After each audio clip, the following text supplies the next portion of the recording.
In your projects, you'll often hear sponsors or users say that they want a system to be faster or better or easier to use. And these sound like important goals, but they're a bit of a challenge because how do you know when you've actually achieved them? So you got something like a functional requirement, like the system must generate a monthly report. Something like that is pretty straightforward because either the report exists or it doesn't. Performance requirements, however, are trickier because they might sound clear at first, but when you try to measure them, you quickly realize that different people may have different interpretations of what things like faster or easier means. So consider 4 characteristics like height, weight, age, and politeness. Which one seems different? Because the first 3 have well-established systems of measurement while politeness does not. We all recognize polite or impolite behavior, but there's no universally accepted way to measure it.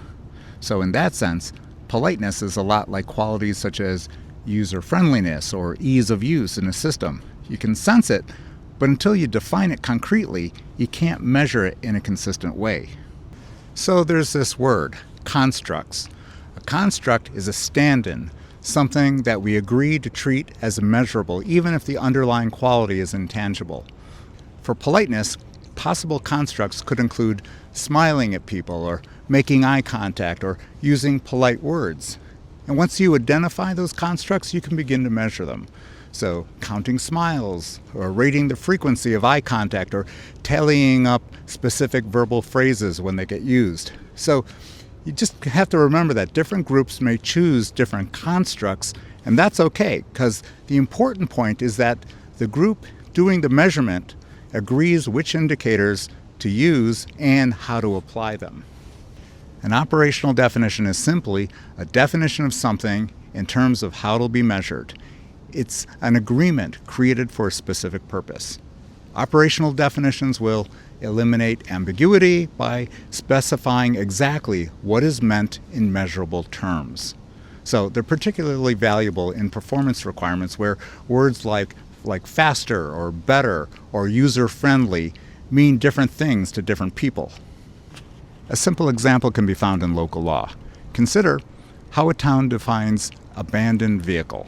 So without an operational definition, people might disagree.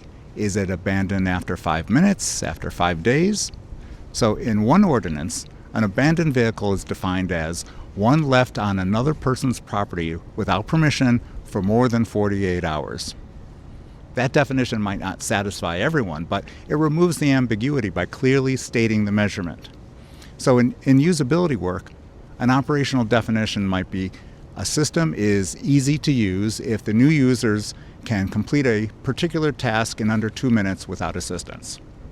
That is, by definition, concrete and measurable, because it allows everyone involved to know whether the goal has been met or not. So the consequence of not defining requirements operationally can be serious. In the Apollo 1 tragedy back in 1967, the spacecraft was designed with a, quote, oxygen-rich environment. And that phrase sounded acceptable on paper, but it wasn't really defined in precise, measurable terms. In practice, the engineers filled the captain with nearly 100% pure oxygen, which definitely fulfilled that requirement of being oxygen-rich, but a spark occurred during the ground test, and fire spread instantly and killed all 3 astronauts. And after that, they studied the accident. NASA went back and came up with clear operational definitions of 60% oxygen and 40% nitrogen, which was all that was really needed and a lot safer. The difference shows why vague descriptions like that are dangerous without real measurable operational definitions. So for us, I don't think your operational definitions would be life-threatening, or at least I hope they're not. But they could be important in your work in the project. So within your teams, if you don't agree on what something means for a deliverable, you may find yourself building the wrong solution. Operational definitions help everyone stay on the same page, not only with each other, but with your sponsor too. This practice of creating operational definitions has deep roots in this thing called quality management. W. Edwards Deming, whose work in industry drove what was later became known as Total Quality Management, or TQM, focused on statistical control and continuous improvement, and laid a lot of the foundation for modern quality methods that we still use today. In safety critical industries like aviation, airlines have really clear rules for what they consider things like on-time departure, often defined down to the second based on when the aircraft leaves the gate and the exact moment when they go wheels up from the runway.